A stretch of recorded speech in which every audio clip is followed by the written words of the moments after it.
whatever deal an operator gives a landlord, you have to run multiple scenarios through it.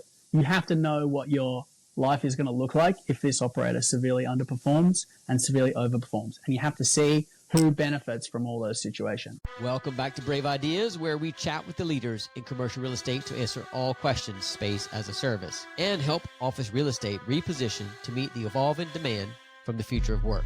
This podcast is for anyone involved in commercial real estate in any way. If you're an investor, fund manager, developer, landlord, operator, property manager, agent, or broker, be sure to subscribe so you don't miss an episode.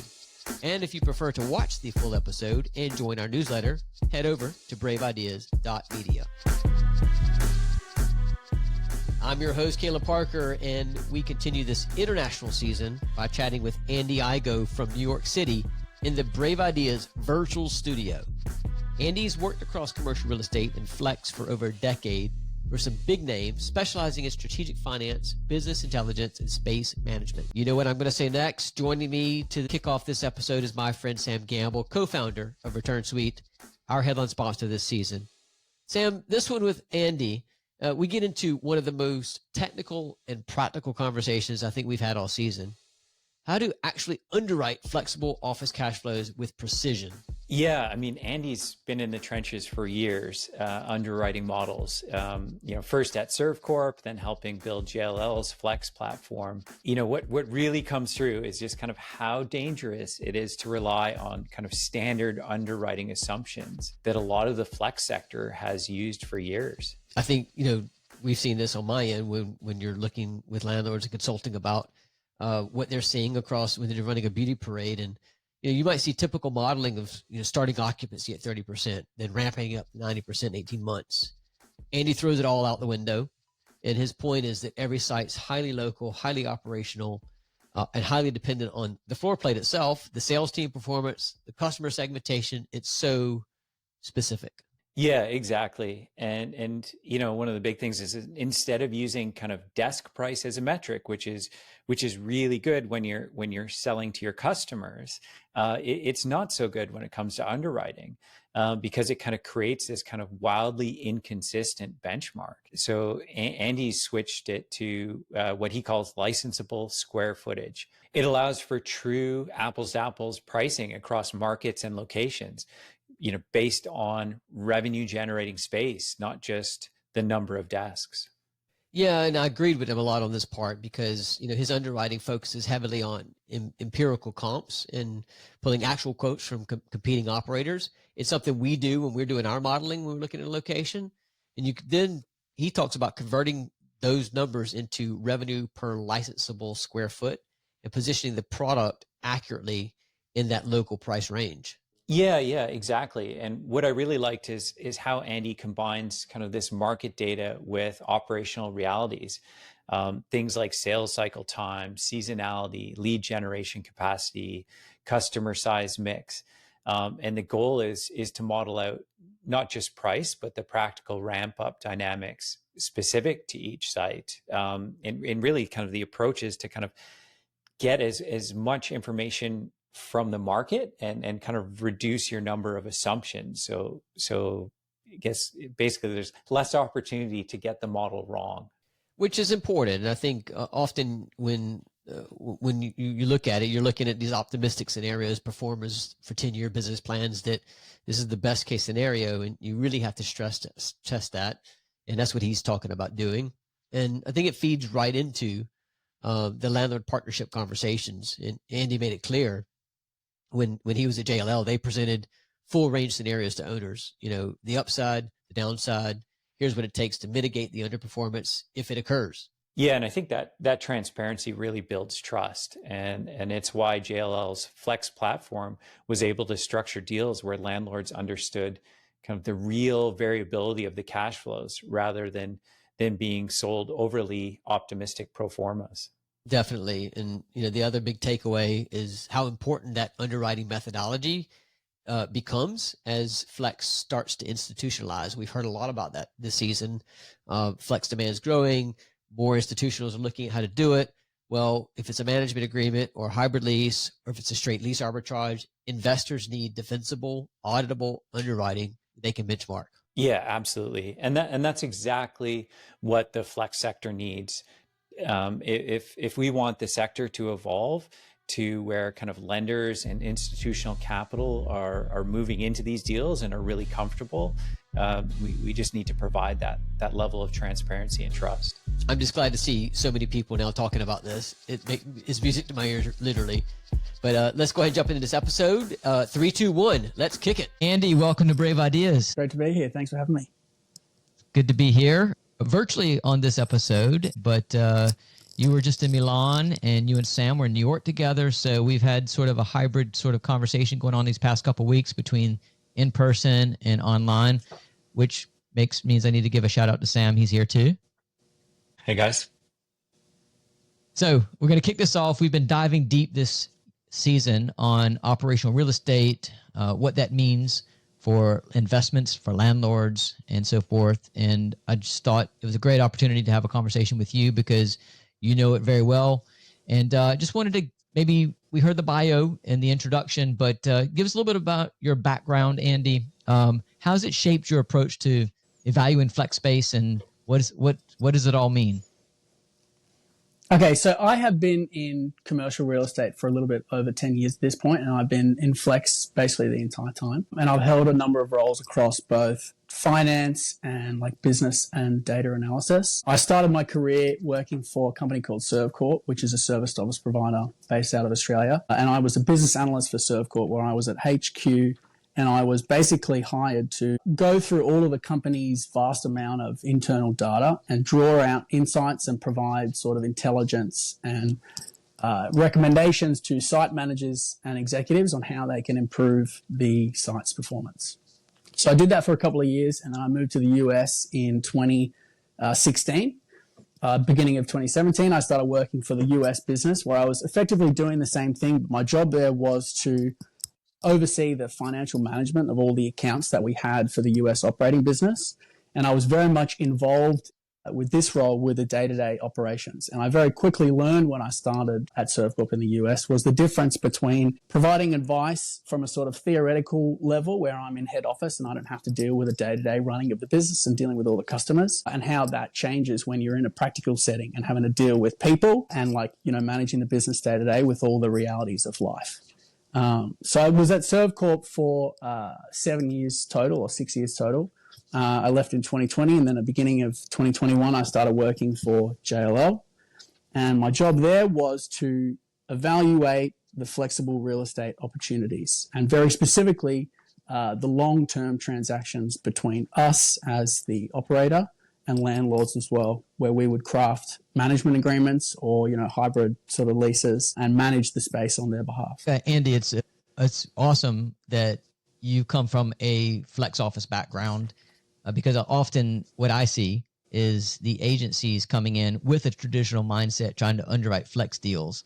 And to actually have the experience of being from the flex industry, you get to see both sides. And I think that's so valuable for a landlord to do an underwriting. I guess when you were talking earlier, and when we were talking a week or so ago, you had mentioned that the traditional underwriting, in your experience for flex, had fallen short, which is obviously you picked it up because you've been there, done that. So what were you seeing as some of the biggest issues of the traditional underwriting model, and how did you adapt your approach to deal with these evaluations for landlords? So there was two big issues. One of them was that we were using quasi-measurable metrics that were not comparable within an individual site, let alone across different sites and different competitors. That being the desk price, which we so commonly use, which is a fantastic way of communicating the sort of service and product that you are providing to a customer. But in terms of using that number for a financial evaluation, it means nothing to anybody. So that's the sort of key problem there, is using what our industry uses as a desk price to communicate price and value. The other is the assumptions around occupancy, and basically the sort of industry standard in real estate is to sort of start at 30 and ramp to some sort of a stable occupancy. And having opened a number of these sites before and having worked in this business for such a long time, just knowing that is such a rare and very optimistic assumption in terms of being able to fill the space 30% before you even open and ramp it to 90% over 18 months. And the fact that that didn't change, no matter how much space you had to fill, was a bit of a red flag for us. So you're saying, just on unpacking that for a second, you're saying that, you were seeing models that the operator says, or we're going to be pre-dat 30%, in 18 months, we're going to be 90%. Is there, I know there's a lot of variables to it, but is there an optimum? Is there an average that you've seen? It is right? The average is more than likely going to be zero. In a good situation, you might be able to see 0% to open with. And then in the first month, it grows from zero. And again, it depends on how much space you are dealing with, and it depends on how much marketing budget you have to pre-sell the space, how much sort of like experience the sales team has. A lot of it has to do with your ability as a sales engine to generate leads and then put the right people in the right places. We would evaluate the occupancy and the ramp differently depending on the layout of the floor plan as well, and we'll get into that in 2 seconds. But determining the occupancy is really where the sort of experience and the judgment comes from it. There's no really good, accurate way that I can let the market tell me what is going to happen in terms of occupancy. It's all about sort of understanding what's happened in the leasing market, understanding what's happening in the flex market in terms of competition, what's the demographics of the area look like, what are the businesses that exist in this area that we're going to be able to work with and feed off of to be able to fill our space with relevant companies that are going to exist in this particular market. So that's sort of where a lot of the time spent in doing research is trying to evaluate what sort of businesses we're going to have there. Does it match the sort of space that we've designed in the floor plan? What's our marketing strategy? And how much space do we actually have to fill? Do we have evidence to show that we can ramp sales up this much over this period of time? And then you just go back. What is that evidence? How do you get it? Are you saying comps, or what are you referring to? Exactly, comps. So from instant offices So we would try and get information from as many different areas as we possibly could. Obviously, you want to use your immediate market as much as you possibly can, but looking at markets that have similar qualities, spaces that have similar qualities. What did we see in the past? How long did it take us to do this? Looking for reasons to justify or disprove a theory that you have. So you want to go and find evidence that's going to support that. So I want to talk about the ramp up for a second on this, because I think to the extent that you get some pre-sales, fantastic. Maybe even get an anchor customer in there. But if you're starting at zero on month one, that's not 100% bad. That would be expected, yeah. Right, but when you get to your ramp up period, what does that curve look like to get to break even, to get to profitability, and to get to whatever that optimal occupancy is to deliver break even? That's crucial, and I've seen in my deals that I've done, in the underwriting that I've looked at, I've seen it could be 6 months, it could be 9 months, it could be 18 months, it could be 24 months, obviously depending on the size, location, blah, blah, blah. But is there an optimum ramp up period? What does that curve look like to you? There is no, I mean, if you're the operator, the optimum ramp up period is as fast as we can possibly make it happen. And the break even area is going to depend on the floor plate itself and how much space you have ready to on sell to the customers, as well as whatever your operating costs that you are dealing with. So there is no, there's no sort of occupancy target that we would go for that you could apply across many different sites. Each site would be different and based on its own particulars. This is a variable real estate business. Like we sell flexibility, and price and occupancy change day to day and month to month. So that number will change. But our job as the operator is to try and put ourselves in a position where we can open ourselves up to getting there as quickly as we possibly can, as effectively as we possibly can as well. And a lot of that is knowing the market and knowing sort of what you're up against and how good your sales team is and having a good marketing strategy. And then my job is to be able to predict what's going to happen with as high a degree of accuracy as I possibly can. Sam, I want to throw that same question back at you, because you used to be an operator and landlord. So in your case, was there ever an optimal ramp up period? Did you say, okay, by this amount of time, I need to be at 70% occupancy to reach break even? Yeah. I mean, we always targeted 100% occupancy and probably started out with low prices. And then what we were always doing is kind of testing the upper bounds of pricing. And so every time we kind of didn't mind turnover. So every time we were more in serviced office than co-work, every time we had office turnover, we took that as an opportunity to keep testing kind of the upper limits of the market. Also, because we were running a bit of a portfolio, we could kind of start moving people around. All our properties were, relatively close to each other, and we started kind of creating different communities with different types of businesses and organizations in it. Yeah. Okay. I should, and this might be like maybe too specific of a question for you, Andy, but for that kind of ramp up, would you see it as like kind of straight line or more kind of S curve or more kind of parabolic, like slow to ramp up and then picking up lots of people, or just completely random? So when we would do it, we would tend to do a straight line, because the more assumptions that we bake into our ramp up period, the more, chances there are for us to be wrong. And it's never going to be in a perfect straight line ever. Obviously, there's a lot of seasonality, particularly in this business. We know that, the start of the year is normally good for leads. Summertime's pretty slow, and then October starts to pick up a little bit in September. But the more sort of variables that we put in there and the more accurate we try to be in that respect, we find that it doesn't add anything over the, that whole period. We used to sort of toggle between a move forward rate estimate and a straight line depending on the size. Essentially the same thing. If we can move forward our occupancy by 3 offices a month, we're doing the same thing as doing a straight line. It's just one, it's sort of you're telling the end goal. You have an end goal of 18 months and you're sort of working back to what that number is. And the other way, it's sort of, you're going to sell 3 a month until you get to whatever that final occupancy. On that note, Andy, you talk about the model. I want to bring it back to that for a moment, because you were discussing earlier about the old traditional models not working, and you started talking about the overestimated the occupancy, the ramp up period, and so forth. You guys scrapped that when you were at JLL, and you went for a more simpler, grounded approach to this model. I mean, what did you do differently? And you've got now a benchmark here that says, here's our model. This is how we do it for everybody now. So the first sort of issue that we had was that this measurement of price was not equal across all the different locations. So we were not able to have a true metric for us to compare the pricing across different providers, which means that when we were setting a price, it was basically just, we were stabbing it in the dark, and there was no way for us to do a true comparison. So when it came to evaluating the floor itself and the space, we basically broke it down into all its various components. We would take the rentable square footage and we would measure the amount of space that we had to on charge to the customer, which is what we would refer to as licensable space or sellable space. So you have a ratio of the amount of space that you on charge to the customer, which we would consider to be the private offices, relative to the amount of space that you have to pay for in terms of rent.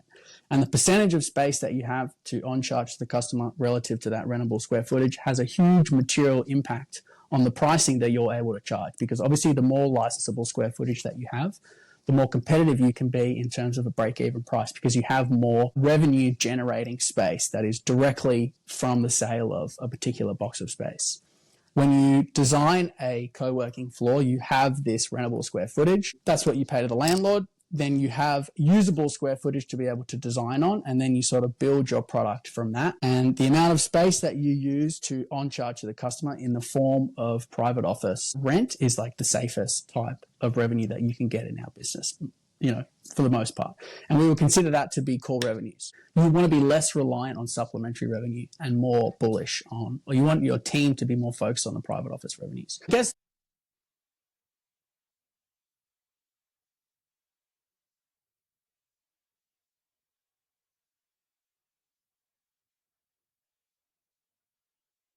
our core focus was to remove the human judgment out of, first of all, the space itself. The space already exists. And if it doesn't exist, the design team can put a test fit together. So we have to measure the amount of space that we have to generate cash flow from, which is selling rent for these little boxes within this floor. And the relationship between the amount of space that you have to generate income from versus the amount of space that is dedicated to amenities, which produces supplementary income, but it's a very small amount relative to private office space, which is the best type of income that we can look for. So understanding the relationship between the licensable square footage or the resellable square footage to the customer and the amount that we have dedicated to amenities is very important. And then within that, the way that we design the floor in terms of layout also tells us something about the types of customers that we're going to be targeting. So if you have a broad range of sizes within your floor, your marketing strategy has to account for all those different sizes. So you're going after different sizes of businesses, which can be very challenging and can stretch your budget a lot. If you have a lot of offices that are of the same size, you can sort of focus on a much smaller area and you get better economies of scales when it comes to targeting those types of users. As you know, I'm sure that, the larger the customer and the more space that someone wants to take, the more complicated those transactions become because there are more people's lives at stake. There's more administrative hurdles. There's probably a broker involved, so you may have to deal with all the sort of stuff that comes with that. They're managing the process. They might have a legal team. When you're going to send their contract to the legal team, you get it back with a bunch of red lines just because they have a job and they have to justify their job. All that sort of stuff will delay those sort of transactions from happening quickly, whereas a smaller customer, you can have a tour at 11, you sign the agreement at 12, and you can be in by 1 o'clock, and you have lunch at your new desk. So understanding the sort of dynamics about how that works together is also important as well. But the relationship between the amount of space that you have to sell relative to the amount of rent that you're paying for, the amount of space that you're paying rent for, is like an incredibly important part of the equation because it materially impacts what sort of prices you have to work with when it comes to competing with the market. So you can sort of see the range that exists within a given location, and you can see the range that exists within a given market. And we would map all those out onto a big chart, and we would have a look at the sort of lower quality providers that are in the market and see that that's what their pricing is. And we'd have a look at the high quality providers, and we would see that that's what their pricing is. And then it's our job to determine, where does our space fit into this? Are we on the high end of the market? Are we in the middle? Do we pick up someone else's sort of mid-tier space and that's what we're working with? Or are we on the low end of the market? And that is how we determine our price. So the space already exists. That tells us how much space we have to generate income from. The price is dictated by the market. All we're doing there is just making a judgment on where we fit relative to everyone else. And if we want to put our price above already existing providers in the market, what are the things that we have that people don't have in the market that will help us to justify that? So we're always having to answer these questions to like justify our reasoning. Andy, that was like a masterclass right there for anybody who has never done an open to flex product before. So any landlords listening right now that ready to jump into flex, they can just listen and play back for the last 5 or 6 minutes. But there's one thing in there you said that I want to pick up on and dive a little bit deeper on and maybe challenge a little bit. You said that the market determines the pricing. I don't disagree with that. And you go out and you do the mystery shopping to see what other people are charging. In my experience, on top of the mystery shop, you want to look at the data from some of the data sources out there to see what deals are being done as well. There's, a few different initiatives out there. Obviously, Instance doing stuff, Workplace Intelligence Network here in the UK, to see what the actual deal is, because you can get pricing, market pricing. What are people doing deals at? But to me, it's crucial to set a price and make some pricing assumptions to be able to underwrite what you might be able to do.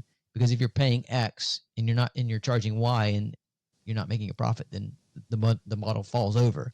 How do you reconcile letting the market determine the price and doing the underwriting up front? So whenever we do any sort of analysis, you always have to plan for all the various scenarios that you could foresee coming. One of the great things about this business is that we can move a lot faster than traditional real estate. So if we see that people are really liking our product, we would always do exactly what Sam did, and we would try and push the pricing as much as we possibly can. So in our modeling, obviously, the outcomes are determined by all the various combinations of price and occupancy. So whenever we would present a deal to a landlord, we would always show them this range of potential outcomes. Because this is a business that exists to allow for companies to have more flexibility in their real estate, that produces variable cash flows. And over the course of a month and years, you'll see that there will be some years where you absolutely blow it out of the water, and there'll be some years that are a little bit quieter. So you want to make sure that the owner is aware that they're going to have that variability of cash flow. So doing a lot of scenario planning is very important. And there are a lot of ways that you could do that. And I think that Return Suite and what Sam is building over there is exactly the sort of perfect type of tool that you would want to be able to use, because it allows you to sort of see all those potential range of outcomes and allows you to basically assess risk as best as you possibly can without having to do a lot of manual edits in an Excel spreadsheet. Okay. And so then just to underline the pricing point, when you are underwriting the various scenario playing, you are putting some prices against your products and saying, okay, well, if we can achieve this price, this is what the best case scenario is going to be. If we achieve this price, this is the best case scenario, and not just price, but occupancy as well. So you can play around with exactly. titles. Okay. Exactly. So you want to know, again, in any given market, you want to know the bookends of where the price exists at the moment. And then if you are particularly good at getting a very high price, maybe you have experience in doing this before and you have a really solid brand and your product is really exceptional and you know that you can get X% above market, all that we would want to see as the evaluator is that you've done this before in similar places. We'll just need to see some evidence that you can, yes, get above market pricing relative to everyone else. I'm curious, like how did this kind of new underwriting model, how did it perform compared to the old one? Was it accurate? It was so much more accurate, and the beauty was really in the simplicity. I'll give you an example about just how accurate it was. We had to do a projection for our financial year of 2023, and we had to provide all of our forecasts and budget and stuff like that to the owners that we were looking after. I think we had like 10 sites or something like that. So it's not that many, but it's enough that, we should be able to do this. So we budgeted at the end of September 2022 and October 2022, and we sent out, this is probably what we're going to make over the next year. And by the end of 2023, when we look back at how accurate we were $8,000 off from what we had predicted. So it worked incredibly well. Now that is unique to us, probably because we knew each individual site already, because it was already operating. So we knew the sort of thresholds in terms of co-working memberships, virtual memberships. We knew market pricing, obviously, because we had existing comps that we could use from our own site. And we knew all the sales team. We knew everything about what was happening at these sites. But using this methodology was very clearly a much more accurate predictor of future cash flows than any of the ways that we had been doing it before. Wow. That kind of really speaks to the power of having good historical operational data for predicting forward, I think. Right, exactly. That's amazing. 8,000 over 10 sites. Yeah. The beauty is in the simplicity of it. And we stopped trying to add in more possible variables, and we stopped making judgments on things that we could not make judgments on. The only thing that we had to make judgments on was really the sales, like occupancy targets. And whenever we would go through any of the projections with the site team, salespeople, they're gunning for more business, right? So they would go through and they would put these pretty optimistic sales targets. And then you just, work through month by month. You guys see you've got 6 sales going forward in August. Have you ever seen 6 leads come in August? Let's go and have a look at some of the past performance. And then you realize that, everyone wants to do as best as they possibly can. And you sort of hope for the best and plan for the worst. So it's an exercise in being as realistic as you possibly can. And having done this for 10 years as well, it's experience certainly helps in bringing everyone back to reality as well. Such great insight, Andy. I'm going to take a moment here to have a word from our sponsors, and then I've got another big question for you coming back after the break. If you're a landlord, operator, or investor without a big team or expensive tools, this is for you. Did you know you don't have to be a freak in the sheets to compete with the REITs? I'm talking about spreadsheets. You know how painful it is. Long builds, fragile formulas, missing assumptions. And even when it's finally working, you still wonder if you can trust it, let alone present it with confidence to investors and lenders. Return Suite changes all of that. Save hours or even days. Its intuitive interface lets you model a property's cash flow in minutes with no Excel mastery required. Model with precision, enter actual rent, CapEx, debt, lease roll schedules, and much more. Build trust by collaborating in real time, upload operating cash flows, and generate polished, transparent reporting dashboards for any stakeholder. With Return Suite, you're in control. Every assumption is fully traceable, nothing breaks under real-world complexity. And drumroll for my brave audience, they're building a flex space module too. Head over to returnsuite.com/brave to start modeling better deals today. So coming back here after that word from our sponsors, Andy, the big question I have for you is you've got all this experience seeing so many different models and working with all the different landlords. What did you see from a landlord's perspective? When did they say, yes, let's do the deal? And when did they say, nah, that didn't work? Obviously, it didn't work if the numbers didn't work, but what were the key things that made them say yes? So, I mean, a lot of the landlords that said yes when the numbers didn't work, I mean, that happens as well. It depends on what they're Hold on. You say when the numbers didn't work, they said yes? Yeah. I mean, if it depends on what their goals are with the building, because you can make some money with this business. It's, market rent is our benchmark. We want to be able to clear market rent, but making $25 in a $30 foot building is better than at no dollars in a $30 a foot building. So we would let the landlord decide whether they wanted to do the deal or not based on what their income would be. And our job was to just be as accurate as possible. And if their goals was to get some cash flow to diversify their revenue stream in their building, or they wanted to have this as an amenity in the building, who are we to say you shouldn't do this? Our job was to be as accurate as we possibly could when we were telling them what the outcome could be. We were also in a very fortunate position because we were JLL and we were a new business within JLL. We were able to have conversations with a lot of the existing relationships that we had with very large with owners and investors. And because the value of those relationships was so much more than what the Flex business was, we had the benefit of being able to be really honest with them because we were incentivized to keep the relationship good as opposed to making money for ourselves. So I understand that when we would go up against co-working companies that were pure co-working companies, they're always going to say, this is a great idea to do that. You never ask the barber if you need a haircut. Why would they say, no, we got this opportunity where we have very little downside and we can make a bunch of fees. So they're always going to be able to do that.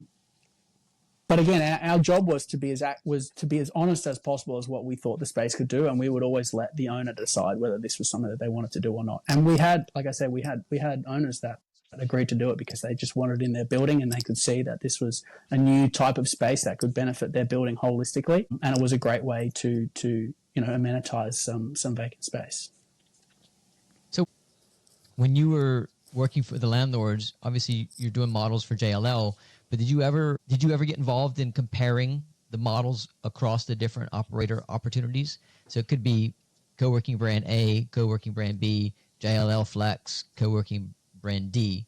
Did you get a chance to see sort of and compare, or were you just focused on the JLL stuff?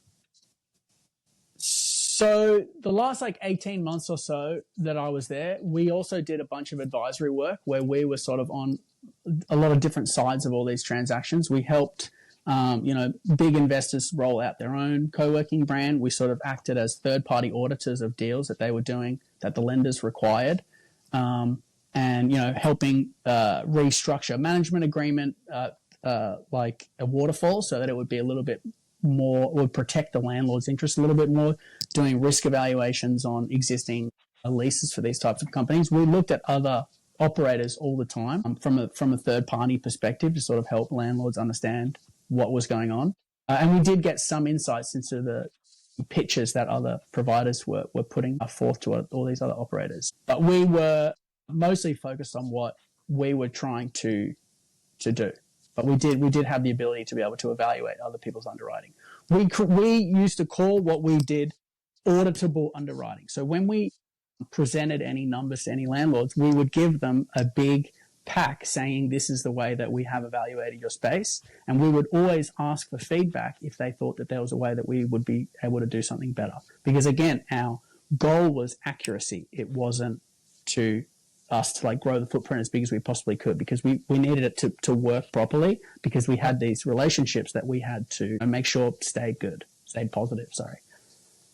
It's that insight that you have looking at all these different models that I'm interested in, because for my own purposes, but obviously in the audience, there's other landlords, fund managers, operators out there listening. And what I'm trying to unpack is when you're looking across the different models comparing for one site, what was it that motivated the landlord, other than the highest market rent achievable or NOI achievable?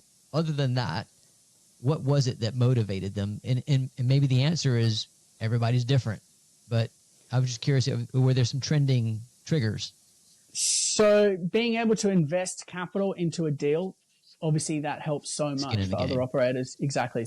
Having skin in the game. I think the real hurdles were like the lender has a huge say in who they want to be able to choose, because the lender's ultimately the one that's going to be taking on the risk. So they would determine ultimately which operator was the best. And, a lot of it had to come down to brand. A lot of it had to come down to the structure of the deal itself. If you show someone numbers on a spreadsheet, a lot of people they want to believe it, so they believe it. We didn't have the luxury of being able to just go, all right, we're going to make 1.5 times rent here. Like, we just couldn't do it. Can you elaborate? You mentioned brand. Can you elaborate? What did the brand have to do with it?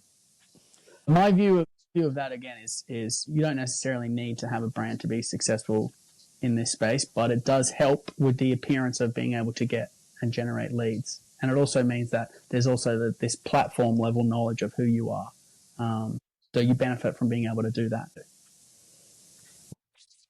I can imagine on the brand side. So if I go back to your ServCorp days, when ServCorp was expanding from Sydney to Melbourne, or Melbourne to Sydney, or to Dubai or New York or London, they probably had some exposure to corporate channels and had distribution to the corporate customers. So when they went into a new market, they could tap their corporate customers. Hey, by the way, you love us in Melbourne, you're going to love us in London. And so maybe that brand equity there and the brand loyalty played a part in that.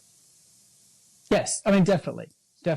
I'm putting myself in the shoes of the landlord, and what is my benefit as the landlord of getting this brand is that you get evidence that they've done this before and that you are able to fill my space up and pay me some rent. That's what you get when you get a brand, when you're the landlord.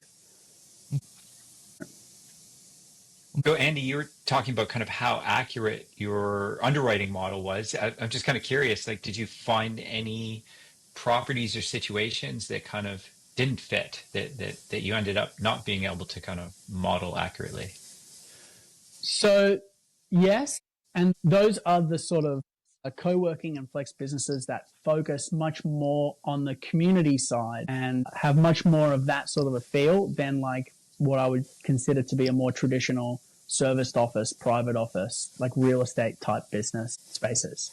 So a couple of examples of that is the Marlin in New York City. The Marlin does a huge amount of business with open desks, whether they be memberships or just one-off usage. And the reason for that is because they have very clearly defined the sort of customer that they're going after. They want the high-end creative type, so they've chosen a building in Soho. They've sort of built a space to attract that type of customer with that in mind. And then they have a very sort of specialized marketing strategy on how they can attract that type of customer within their space. They also have the added benefit of being able to build these spaces for a fraction of the cost as what we would normally would, because they have great supplier and vendor relationships. But that is an example of a space that I would get completely wrong because of our methodology. But they have something that's very unique about what they're doing, and they've sort of picked a niche in the market, and they've gone after that in a very sort of creative and very pointed way, and they've done really, really well out of that. So my model would not work in a situation like that.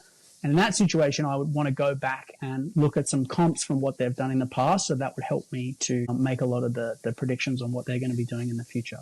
Now, there are some other companies that have a similar feel to that as well. Kiln, which is based out of, I think, Utah, has a very similar product where they sort of have less private office space and they focus much more on the community side, and they put a lot of time and effort into, having events and making sure that people feel welcome and stuff like that. That my version of that wouldn't work nearly as well as it would in that situation, just because it is a different type of business than the one that we're running. That would be in a situation where the supplementary products provided a much larger portion of the income relative to what I would call core revenues, which is private office space. Yeah, I think when you have those private offices, people are often locked into a longer term, whereas the co-working memberships are typically month to month or maybe a minimum 90 days, whereas an office can be that way, but often, and more often than not, it's a year, 2 years, an average of 4 years, even after renewals and stuff. But when you go into the open plan co-working model, you have to have all that programming in there to be able to reduce churn, keep it sticky, reinforce the brand alignment with your customers. So I'm a big fan of the design of the modeling as well. Yeah, the type of customer that goes for the open plan office is very different from the type of customer that goes for private office. Private office, you're paying for digital and physical privacy, and the open plan, you're sort of paying to be part of this community. So you have to be very delicate in how you mash the two together because of the different types of people that you're dealing with in those environments. From our perspective, we would always push for more private office space. One, because the customers tended to last for a lot longer than they would with co-working. It means that we could cut back on labor costs and community events and stuff like that. And we always found that co-working uses the most undercapitalized real estate consumers, and who they're competing with in that, like they're competing with your space with, libraries, Starbuckses, and their homes as well. So it was a game that we didn't have the resources to be able to play to try and build this environment which was collaborative and events driven and community based. We focus much more on the real estate side, but that's not to say that the other strategy doesn't work. I mean, again, those are two examples of where they've done really, really well, and they have phenomenal businesses that I'm sure will continue to grow and do well. Well, I think a lot of the landlords, my opinion, of course, underline that, is that I think where landlords get it wrong when they're trying to dip into flex is when they only focus on one aspect and look at flex in a silo. But really, you should be looking, in my opinion, you should be looking at flex as part of the stack of a building. And you've got your traditional office, you've got your managed office or spec suites on more flexible plug and play terms, and you've got your serviced offices, private small studios, and you've got your co-working. And to me, you've got benefits to all of those, especially when you consider them all as one stack instead of in silos. And then you have your programming and you have your staffing accordingly, but you've got your revenue lines modeled out on all of that stack. Oh, I completely agree. Thank you. So we're coming to the end of the time here. I have one final question I want to leave everybody with. And you alluded to it earlier, actually, when you talked about, operators putting skin in the game. But in your experience, what sort of structure, once the modeling all checks off, we've got the go-to-market strategy, we believe in the brand that's going to deliver on the promise, what is the structure that is fair and equitable both for the operator and the landlord? So the most equitable structure is one that prioritizes the profitability of the space above any individual party's interests. And then, having said that, there's obviously other considerations in who put money in the deal and when and what the obligations are to the lender. But any deal should be equitable in that the site has to be the priority for both of those parties. And then you come up with some sort of a fee sharing mechanism where the operator also has to feel the burn of underperformance as well as the owner, who has basically no control of whatever is happening. But the deals that end up working out for the operator and don't work out for the owner are obviously not a good deal. That's a partnership that's not going to last. So the incentives have to be aligned to prioritize the profitability of the space above all else. So things like removing the gross percent management fee would be a pretty good start, because while that incentivizes the operator to grow revenue, they have no real incentives to cut their costs as well. It's much more equitable to be able to share the net profits after the site operating costs have already been split, and then you can sort of figure out what hurdles and waterfalls you want to be able to go from there. But there might be other reasons as well why you'd want to have a gross percentage fee as well. If you whatever the lender wants is basically the deal that you have to be able to figure out how to do.